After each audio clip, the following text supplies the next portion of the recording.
Hi guys, hi viewers, Assalamu alaikum. Today once again I'm in front of you, and in today's tutorial I will discuss another type of verb, and the type which I will discuss today will be phrasal verb. आज जो type मैं आपके साथ discuss करने जा रहा हूँ वो है phrasal verb. पहले देखते हैं कि ये कैसे बनती है, इसका इस्तेमाल क्या होता है. So let's come towards the board. Phrasal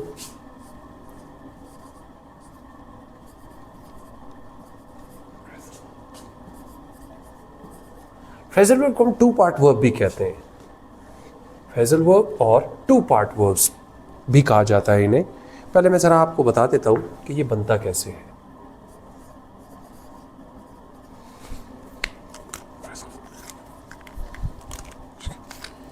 कि phrasal verb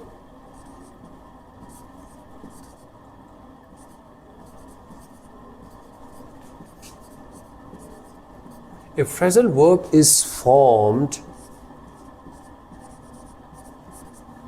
by the combination of with the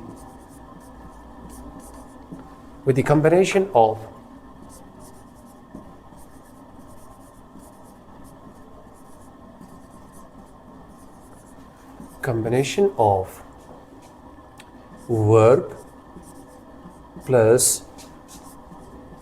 preposition.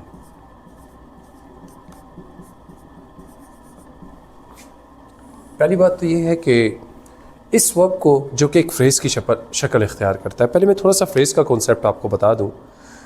अगर लफ्ज़ की या अल्फाज की तादाद एक से ज़्यादा हो जाए तो वो लफ्ज़ से फ्रेज़ की कैटेगरी में जाते हैं. बिल्कुल इसी तरह अगर एक वर्ब अकेला एक्शन दिखा रहा हो तो वो खाली वर्ब है, लेकिन अगर वर्ब बने किसी चीज़ की कम्बिनेशन के साथ, मोस्ट प्रोबेबली ऐसा होता फ्रेजल वर्ब के साथ ही है कि वो दो या दो से ज़्यादा अल्फाज की सूरत में वही काम कर रहा था जो एक वर्ब कर रहा होता है. तो इसको बनाने के लिए एक वर्ब के साथ हम प्रीपोजिशन को कंबाइन करते हैं, और जब हम इन दोनों को कंबाइन करते हैं, when we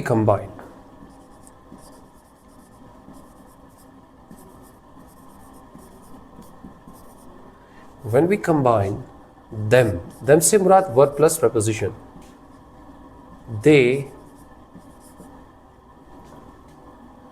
make a new meaning. They make a new meaning.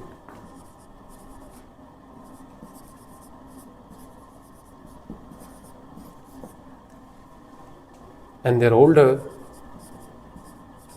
and old meaning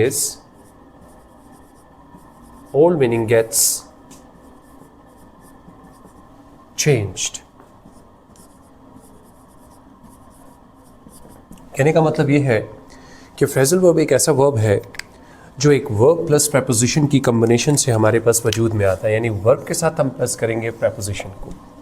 दूसरी बात जो मैंने लिखी, जब आप इन दोनों चीज़ों को कंबाइन करते हैं तो जो ओल्ड मतलब होता है वर्ब या प्रीपोजिशन का, वो दोनों के पुराने मतलब ख़त्म हो जाते हैं और एक नया मतलब वजूद में आ जाता है. For example, let me give you examples.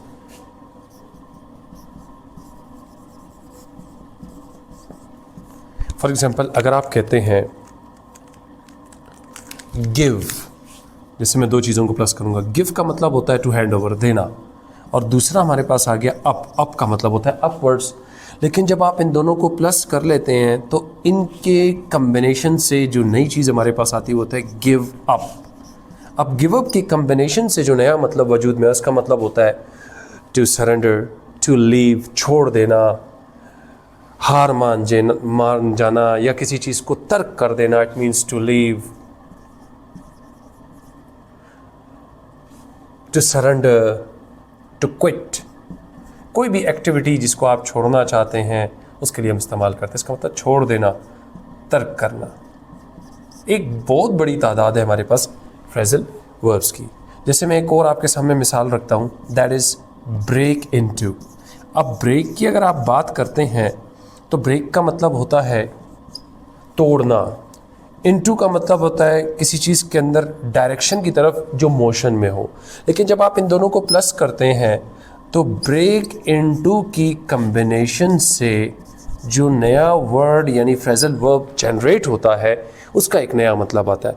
Now I से the thieves broke into the bank, इसका मतलब होता है ज़बरदस्ती घुसना, to enter by force, to enter by force, किसी जगह पर ताकत के ज़ोर पर दाखिल होना, ज़बरदस्ती दाखिल होना।